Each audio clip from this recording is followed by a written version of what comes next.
ఎవరికైనా తీపి మాటలు చేదు మాటలుగా అర్థమవుతాయి కదా. ఇక్కడికి రావద్దురా, ఇక్కడికి వచ్చి ఇబ్బందులు పడద్దురా అని మనకు తెలుసు కాబట్టి మనం ఇంటికాడ ఉన్న వాళ్ళకి ఏదో మనకు తగినట్టుగా సలహా. ఇంట్లోకి డ్రైవర్ వేస తీసినప్పుడు జీతం ఖచ్చితంగా 100 నుంచి 120 దినాలు ఉండేటట్టుగా మాట్లాడండి. So hi friends, welcome to my channel Satish Kumar 196.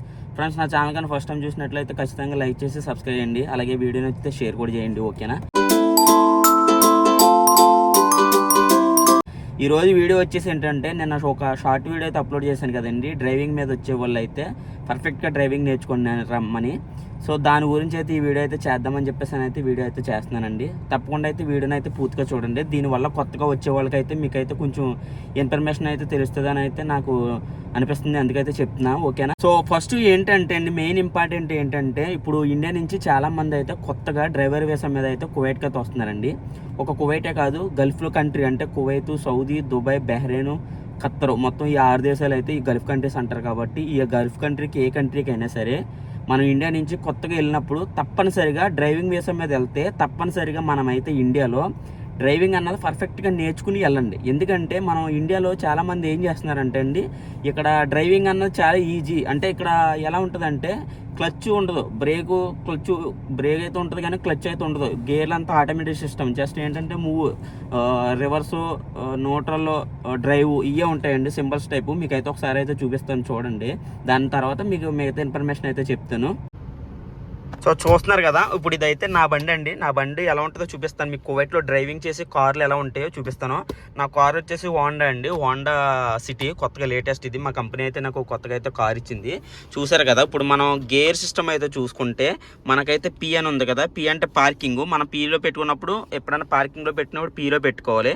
అలాగే మనకైతే రివర్సు 6, అలాగే ఎన్నో న్యూట్రల్. రివర్స్ వెనక్కి వెళ్ళాలంటే 6 రివర్స్. న్యూట్రల్ అంటే మనం ఎప్పుడైనా గమ్ముని రోడ్డు మీద ఆపినప్పుడు ఎన్నలో పెట్టుకుని హ్యాండ్ బ్రేక్ వేసుకుంటే సరిపోతుంది. డి అంటే డ్రైవ్, అంటే దీంట్లో ప్లస్ మైనస్ కూడా ఉంటుంది కొన్ని కార్లకి. నా కార్కి అయితే ఓన్లీ డి అనే ఇచ్చాడు. ఎస్ అని ఉందండి. ఎస్ అయితే స్లో. అంటే మనం ఏంటంటే జస్ట్ కింద బ్రేక్ ఉంది కదా, బ్రేకు, జస్ట్ ఆ బ్రేక్ తొక్కి మనం ఇక్కడ ఈ గేర్ అన్నది డీలో పెట్టుకుని హ్యాండ్ బ్రేక్ అన్నది తీసుకుని మనం బండి అయితే మూవ్ చేసుకోవచ్చు. మన ఇండియాలో క్లచ్ ఉండి మనకి గేర్లు ఏసీ సిస్టమ్ అయితే ఉండదండి. ఇంటికాడ మాన్యువల్ కదా, ఇక్కడ అంతా మనకి ఆటోమేటిక్కే. కాబట్టి ఏంటంటే మనకి ఈజీగా ఉంటుంది బండి తోలే వాళ్ళకి. సో చూసారు కదా, ఇక్కడైతే మాన్యువల్ సిస్టమ్ అయితే ఇలా ఉంటుందండి. ఇంటికాడ అయితే మనకి ఈ ఇంటికాడ ఈ మాన్యువల్ గేర్లు అయితే ఉంటాయి. ఇక్కడ అంతా ఆటోమేటిక్గా కాబట్టి చాలా ఈజీగా ఉంటుంది బండి తోలడం అన్నది. ఏంటంటే కువైట్లో, గల్ఫ్ కంట్రీస్లో ఏదైనా సరే బండి తోలాలంటే చాలా ఈజీయే. కాకపోతే ఇక్కడ ఏంటంటే కార్లు అన్నవి రోడ్డు మీద చాలా ఎక్కువ ఉంటాయి. కాబట్టి మనం ఏంటంటే ఈ రోడ్డు మీద వెళ్ళినప్పుడు లెఫ్ట్కి వెళ్ళాలన్నా రైట్కి వెళ్ళాలన్నా చూసుకుని వెళ్ళేటప్పుడు వెనకలు 100 కార్లు వస్తాయి. మన ఇండియాలాగా తక్కువ కార్లు అయితే ఉండవండి. ఇక్కడ ఇంట్లో 10 మంది మనుషులు ఉంటే 20 కార్లు ఉంటాయి. ఇక్కడ ఇంటింటికి ఒక్కొక్కరికి 2 కార్లు ఉంటాయి.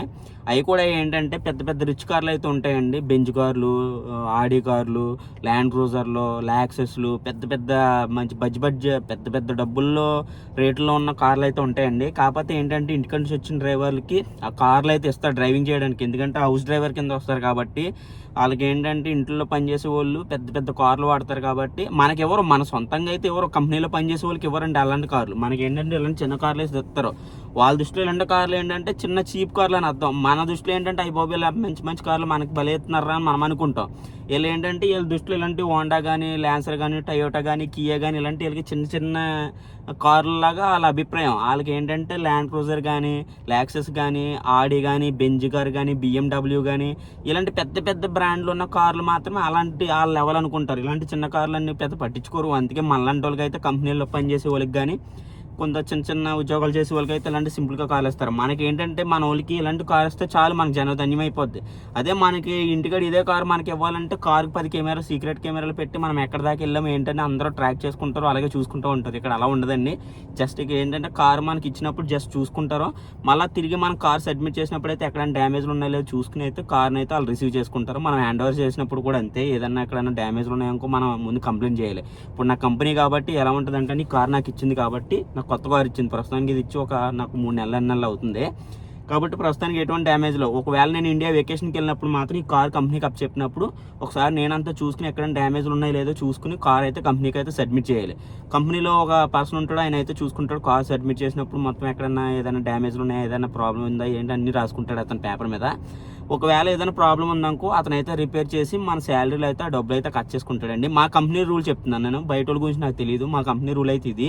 సో కాబట్టి ఏంటంటే నేను చెప్పేది ఏంటంటే మెయిన్ మ్యాటర్ వచ్చేసి కువైత్కి గల్ఫ్ కంట్రీకి ఎవరన్నా కొత్తగా వచ్చే వాళ్ళు ఎవరన్నా ఉంటే ఖచ్చితంగా ఇంటికాడ A to Z పర్ఫెక్ట్గా డ్రైవింగ్ నేర్చుకుని కొంచెం మీకు సీనియారిటీ ఉంటే ఈ గల్ఫ్ కంట్రీకి అన్నది రండి. ఎందుకంటే ఇక్కడ డ్రైవింగ్ అన్నది బండి తోడడం చాలా ఈజీ.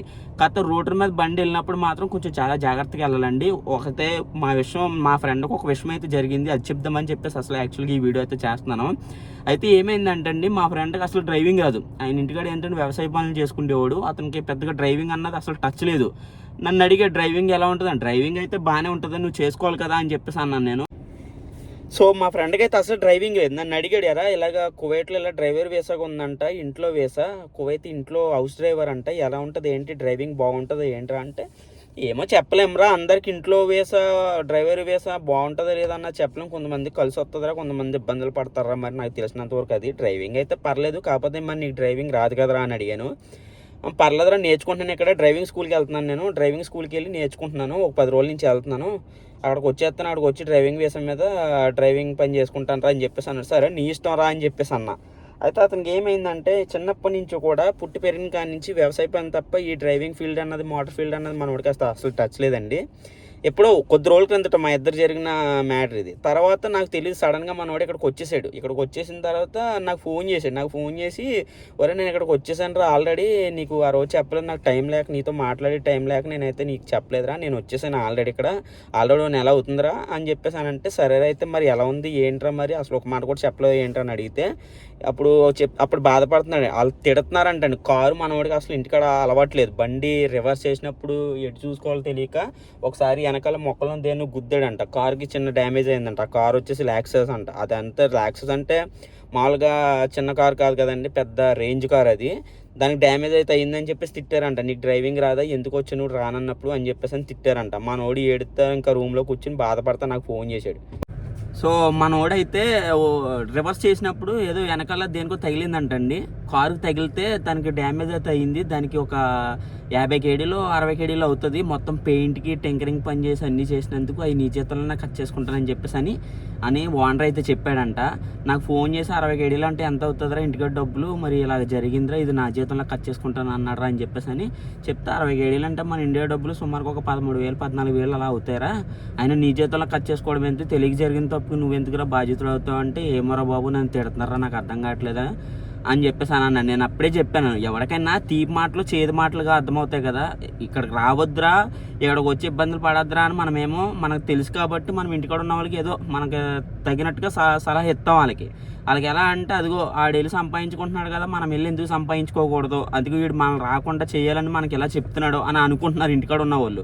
మీరు ఎప్పుడు తప్పుగా అబద్ధం చేసుకుంటున్నారండి చాలామందిని. ఎందుకంటే మనం ఇక్కడ అనుభవిస్తున్నాం కదా, అనిపించి ఇన్ని సంవత్సరాల నుంచి మనం చేస్తున్నాం కాబట్టి ఇక్కడ లైఫ్ ఎలా ఉంటుందో ఏంటో అంతా తెలుసు కాబట్టి ఇంటికంచి గమ్ముని ఎవరన్నా వచ్చినప్పుడు మనకు తెలిసినప్పుడు చెప్తాం, ఒరే బాబు ఇక్కడ ఇలా ఉంటుంది, ఆలోచించుకోకసారి, ఇక్కడికి వచ్చిన తర్వాత ఇబ్బంది పడద్దు, పిల్లల్ని వదులుకుని ఇక్కడికి వచ్చి బాధపడే కన్నా అక్కడే 10 రూపాయలు సంపాదించుకుని బతకడం మంచిదిరా అని చెప్పేసి చెప్తే ప్రతి ఒక్కరికి కూడా చేదుగానే అర్థమవుతుంది కదా, సవరం అవుతాయి కానీ వివరం రాదు కదా. ఇక్కడ ఎలా ఉంటుంది అంటే నోట్లో ముద్దటి ముడిమెట్టి తన్నించుకున్నట్టు ఉంటుందండి. ఇక్కడ అలా ఉంటుంది జీవితం. ఇలా ఏంటంటే పేరుకి మన చేతులు పెద్ద పెద్ద కార్లు అయితే పెడతారో, దానికి ఏదైనా చిన్న గీత పడ్డానికి మామూలుగా కుక్కరా డేహేస్తారు మనకి వెనక ముందు. కాబట్టి మనం అప్పుడు అనిపిస్తుంది, ఎందుకు వచ్చారా బాబు, ఏళ్ళు చేత తిట్టించుకోవాల్సి వస్తుంది, ముక్కుమొహం తెలియని నోటి చేత అన్న బాధ కలుగుతుంది.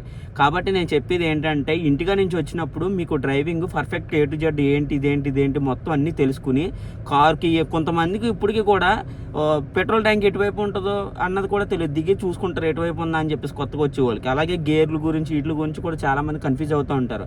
కాబట్టి నేను చెప్పేది ఏంటంటే, కొంచెం ఇంటికా నుంచి డ్రైవింగ్ వీసా మీద వీసా వచ్చిందని చెప్పేసి జలసాలు ఎంజాయ్ చేయొద్దండి.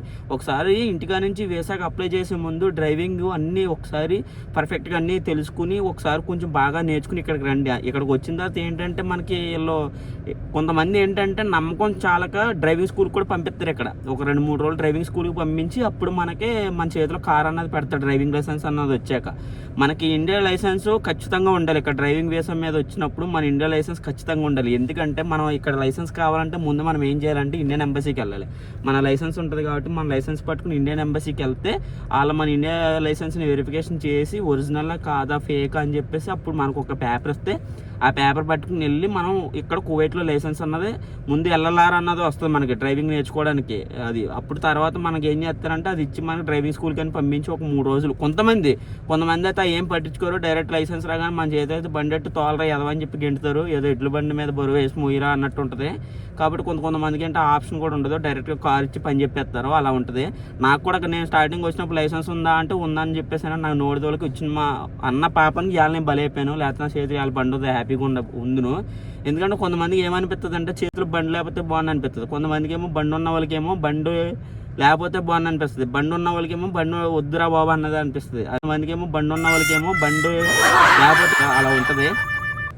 కాబట్టి ఏంటంటే ఇంటికాంచి వచ్చినప్పుడు ఒకసారి బండి గురించి అన్నీ తెలుసుకునండి, డ్రైవింగ్ పూర్తిగా నేర్చుకుంటండి. అక్కడ ఏమీ తెలియక ఇక్కడికి వచ్చేసి అక్కడ ఏదో తూతు మాత్రంగా నేర్చుకుని ఇక్కడికి వచ్చేసి ఇక్కడైతే ఇబ్బంది పడద్దు. చాలామంది అలా ఇబ్బంది పడుతున్నారు. కొద్ది రోజులకి ఎలాగ అలవాటు అయిపోద్దండి, ఎందుకంటే జైల్లో పడ్డాడు 10 రోజులు ఎడుతాడు, అంతకు మించి ఎక్కువ ఆడు, తర్వాత ఆడికి అలవాటు అయిపోద్ది కాబట్టి ఇంకా ఆడు బాధపడ్డాడు. అలాగే మనకు కూడా ఇక్కడ జీవితం అంతే ఏమీ మారదు, 10 రోజులు కష్టంగా కనిపిస్తుంది, నిప్పుల మీద నడుతున్నట్టు ఉంటుంది ప్రయాణం, తర్వాత సాఫీగా హైవే రోడ్డు మీద వెళ్ళిపోయినట్టు ఉంటుంది జీవితం. కాబట్టి ఇంటికాంచి వచ్చే వాళ్ళు ఒకసారి ఆలోచించుకుని జాగ్రత్తగా తెలుసుకుంటండి. అలాగే ఇంకోటి ఏంటంటే అండి, ఇక్కడ మనం డ్రైవింగ్ చేసేటప్పుడు కొంతమందికి డ్రైవర్ వీసాలో ఇంట్లో వాళ్ళు తీస్తూ ఉంటారు కదా. ఇంట్లో వాళ్ళు తీస్తారంటే ఇప్పుడు సపోజ్ ఇప్పుడు నాకు తెలిసినప్పుడు మా అన్నయ్య లేకపోతే మా నాన్న ఎవరో మా చుట్టాలు ఎవరో ఒకరు ఉన్నారు, వాళ్ళ ఇంట్లో డ్రైవర్ కావాలి. వాళ్ళ ఇంట్లో డ్రైవర్ కావాలన్నప్పుడు వాళ్ళు వీసా ఇస్తారు కదా, వీసా ఇచ్చినప్పుడు జీతం కూడా కొంచెం ఎక్కువ మాట్లాడండి. చాలామంది ఏంటంటే తెలుసో తెలియక వీసా మెయిన్ అందరూ కూడా వీసా మీద ఫోకస్ చేస్తున్నారు, జీతం మీద ఫోకస్ చేయట్లా. ఎందుకంటే చాలామంది 80 దినాలకి 70 దినాలకు వచ్చేస్తున్నారు డ్రైవర్ వీసా మీద. అలా ఎప్పుడు రావద్దండి. ఎందుకంటే ఒకసారి మనం ఇంట్లోకి డ్రైవర్ వీసా తీసినప్పుడు జీతం ఖచ్చితంగా 100 నుంచి 120 దినాలు ఉండేటట్టుగా మాట్లాడండి. మీరే కదా వీసా తీసేది, బాబా మాకు జీతం ఇంత కావాలి, ఎందుకంటే ఇక్కడ ఇంటికాడ మాకు ఇంత వస్తుంది, మాకు ఇది అని చెప్పేసి వాడికి ఎక్స్ప్లెయిన్ చేసి వీసా అడుగుతున్నప్పుడు జీతం అన్నది 100 నుంచి 120 దినార్లు అన్నది కొంచెం మాట్లాడండి. మీ చేతిలో పనే కదా, మీరు బయట కొనుక్కుని రావట్లేదు. కాబట్టి కొంతమందికి కొత్తగా వచ్చే వాళ్ళకి ఎక్కడి నుంచి అయినా సరే ఖచ్చితంగా 100 నుంచి 120 దినాలు జీతం ఇచ్చేలాగా మాట్లాడి అప్పుడు వీసా తీయండి. ఎందుకని చెప్పేసి మనం తక్కువ జీతం వచ్చామనుకోండి, ఇక్కడ వీళ్ళు ఏంటంటే చెప్పి పని ఎక్కువ, చెప్పి చేయించుకునే పని ఎక్కువ, ఇచ్చేది మాత్రం తక్కువ. ఇవ్వాలంటే వీళ్ళకి కడుపు నొప్పి వచ్చేది డబ్బులు. మన జీతం వస్తే ఇప్పుడు బేసిక్గా ఎవరికంటే ఇప్పుడు కంపెనీలు కానీ వేరే వాళ్ళకి కానీ జీతాలు ఏంటంటే ఖచ్చితంగా ప్రతి నెల ఇక్కడ 20 నుంచి 25 తారీఖులోపు ఎవరికైనా పడిపోతాయి. 20, 21, 22, 23, 24, 25 ఈ తారీఖులోపు అందరికీ జీతాలు పడిపోతాయి. కానీ ఇంట్లో పనిచేసే వాళ్ళకి అయితే ఒక టైం అయితే ఉండదండి జీతానికి. వాళ్ళు ఇచ్చి 60 దినాలైనా 70 దినాలైనా సరే గీకి ఇంకో 10 రోజులు, నెల రోజులు ఇంకో 10 రోజులు ఎక్స్ట్రా చేసుకుని అప్పుడు ఇస్తారు వీళ్ళు జీతాలు. పైగా కొంతమంది అంటే 10 సార్లు 20 సార్లు అడిగితే కానీ జీతం కూడా ఎవరో అలా ఉంటుంది. కొంతమంది చేతికి కూడా ఎవరో డైరెక్ట్ అకౌంట్ నెంబర్ మేము అకౌంట్కి కట్టేస్తామని చెప్పేసి అని మన ఇండియా అకౌంట్ నెంబర్ తీసుకుని ఎక్స్చేంజ్ ద్వారా అయితే మన ఇండియా అకౌంట్లో వేసేస్తారు. ఇంట్లో కద్దామాలు అంటే పని మనుషులు ఉంటారు కదండి, వాళ్ళ పరిస్థితి కూడా ఇంతే. ఎవరైనా సరే ఇక్కడ నుంచి మన ఇండియా నుంచి వేరే దేశాల గురించి మనకు అనవసరం, మన ఇండియన్స్ కాబట్టి మన ఇండియన్ గురించి అయితే చెప్తున్నా. మీరు ఏ వీసా అయినా, డ్రైవర్ వీసా కానీ, ఇంట్లో హౌస్ బాయ్ వీసా కానీ, లేకపోతే టీ బాయ్ కానీ, లేకపోతే క్లీనింగ్ కానీ, ఏదైనా సరే ఆడవాళ్ళకైనా సరే మగవాళ్ళకైనా సరే మీరు మీ సొంతంగా వీసా తీసినప్పుడు ఒకసారి వీసా మీదే ఫోకస్ చేయకుండా ఒకసారి జీతం మీద కూడా ఫోకస్ చేసి జీతం ఖచ్చితంగా 100 దినాలు దాటి ఉండేలాగా మాట్లాడి తీసుకురండి. ఎందుకంటే మన జీతం తక్కువ తీసుకుని ఇక్కడ పని ఎక్కువ చేసిన తర్వాత మనకి ఎలా ఉంటుందంటే ఎగిరి దిగుడు అయిపోద్ది. మనం చేసే పని 150 దినార్లు అయ్యి ఉండొచ్చు, కానీ జీతం మాత్రం ఇక్కడ మనకి 80 దినార్లు 70 దినార్లు ఇస్తారు. కాబట్టి ఏంటంటే మన చేతిలో పనే కాబట్టి వీసా తీసుకున్నప్పుడు కొంచెం జీతం అన్నది ఎక్కువ మాట్లాడి తీసుకొస్తే రేపన్న రోజుల్లో మనకి కొంచెం ఇబ్బందులు కలవు. ఇప్పుడు ఏంటంటే మనం 70 దినార్లు అంటే ఇంటికాడ డబ్బులు 14,000 15,000 అయ్యే డబ్బులు మనం ఇంటికాడ కళ్ళు మూసుకుంటే వచ్చేస్తున్నాయి డబ్బులు. అంత మాత్రానికి అక్కడ వదిలేసుకుని ఇక్కడ కూడా రావాల్సిన అవసరం ఏముందండి. చాలా మంది చేసే తప్పు కూడా అదే, 70 దినాలకి 60 దినాలకి. ఇప్పుడు బంగ్లాదేశ్ వాళ్ళు ఉన్నారు, బంగ్లాదేశ్ వాళ్ళు 50 దినాలు జీతం ఇచ్చినా సరే వచ్చేస్తారు, ఎందుకంటే వాళ్ళ దేశం అలాంటిది. వాళ్ళు కూడా చాలా ఇబ్బందులు పడతారు కాబట్టి వాళ్ళు కూడా ఏంటంటే తక్కువ జీతానికి వచ్చేస్తారు. కాబట్టి మన ఇండియన్స్ కూడా ఏంటంటే 60 దినాలకి 70 దినాలకి జీతాలకి వస్తున్నారండి. ఇక్కడ అలా రావద్దండి. ఇక్కడ నుంచి ఇంట్లో ఎవరైనా సరే, ఇంట్లో చెప్తున్నానండి, కంపెనీస్ మనకు సంబంధం లేదు కాబట్టి మన కంపెనీస్ గురించి పక్కన పెడదాం. ఇంట్లో వాళ్ళ గురించి చెప్తున్న పరిస్థితి, ఇంట్లోకి ఎవరైనా వీసా తీస్తున్నప్పుడు డ్రైవర్ కానీ ఏదైనా కానీ కొంచెం జీతం అనేది ఎక్కువ మాట్లాడి దాన్ని బట్టి అప్పుడు అతనికి చెప్పి అతనికి ఇష్టమైతే అప్పుడు మనిషిని అయితే ఇక్కడ తీసుకురండి. మళ్ళీ ఇక్కడ ఏంటంటే మేము చెప్పేది అదే, మనం వాళ్ళు చెప్పి పని ఇంత చెప్పరండి, ఇంత పని చెప్తారు ఒకేసారి. కాబట్టి ఏంటంటే చేయాల్సింది మనం కాబట్టి రేపన్న రోజు ఫ్యూచర్లో ఇబ్బంది రాకూడదు. కాబట్టి జీతం డ్రైవర్ అన్న వాడికి మినిమం ఖచ్చితంగా ఒక 100 నుంచి 120, 130, 140 అలా ఉండాలండి. ఇంట్లో పనిచేసే పని మనుషులు కానీ ఎవరైనా సరే వాళ్ళకైనా కనీసం 100, 110, 120 వాళ్ళకైనా ఉండాలండి. కాబట్టి ఎవరైనా సరే కొంచెం జీతం అన్నది కొంచెం ఎక్కువ స్టార్టింగ్ నుంచి కూడా కొంచెం జీతం అనేది ఎక్కువ మాట్లాడుకుని కోవేట్ అన్నది వస్తే బాగుంటుంది అని చెప్పేసి అని నా ఉద్దేశం అండి. అలాగే డ్రైవింగ్ మీద వచ్చే వాళ్ళు ఎవరైనా సరే ఒకసారి అన్ని తెలుసుకుని జాగ్రత్తగా రండి. ఇక్కడికి వచ్చిన తర్వాత ఇబ్బంది పడద్దు. ఇలా ఎలా ఉంటుందంటే అవసరమైతే కోపం వచ్చినా కొట్టినా కొడతారో, కొట్టినా మనం తలదించుకోవాల్సిందే, తిరిగి మనం దెబ్బలాడలేం. ఎందుకంటే మనం వాళ్ళ కంట్రోల్లో ఉన్నాం. ఇక్కడ ఎలా ఉంటుందంటే ముద్దు మీద సెగ్గదేసిందని చెప్పి మూలం కూర్చుంటే వాళ్ళు ఒప్పుకోరు. నీకు జ్వరం ఉన్నా తెగులున్నా ఏమున్నా సరే నువ్వు పని చేయాల్సిందే. ఇప్పుడు డ్రైవర్ జీవితం ఇంకా గేదెల జీవితం, గేదెలు పశువులుగా చూడు ఉంటుంది కదా, అలాంటి జీవితం ఎలా ఉంటుందంటే వాళ్ళకి నైట్ 12ంటికి లేపినా సరే పని చెప్తారు. కాబట్టి మన అన్నిటికీ చెయ్యాలి. కాబట్టి చెయ్యాలనే వచ్చాం కాబట్టి జీతం అన్నది ఎక్కువ మాట్లాడమని చెప్తున్నానండి. ఎవరైనా వేసా తీసినప్పుడైతే ఖచ్చితంగా జీతం అన్నది 100 దినాల పైనే మాట్లాడి కొంచెం తీసుకురండి. ఓకేనా? వీడియో మీకు ఎవరికైనా బాధ పెట్టినట్టుంటే సారీ అండి. ఏంటంటే జస్ట్ మీకు ఇన్ఫర్మేషన్ ఇవ్వాలి, మీకు ఇది పరిస్థితి ఇలా ఉంటుందని చెప్పాలనే నా ఉద్దేశం. ఏదన్నా తప్పుగా ఏమైనా మాట్లాడుంటే సారీ అండి. ఓకేనా? ఈ వీడియో చూసిన ప్రతి ఒక్కరికి అయితే థ్యాంక్స్ అండి. Thanks for watching.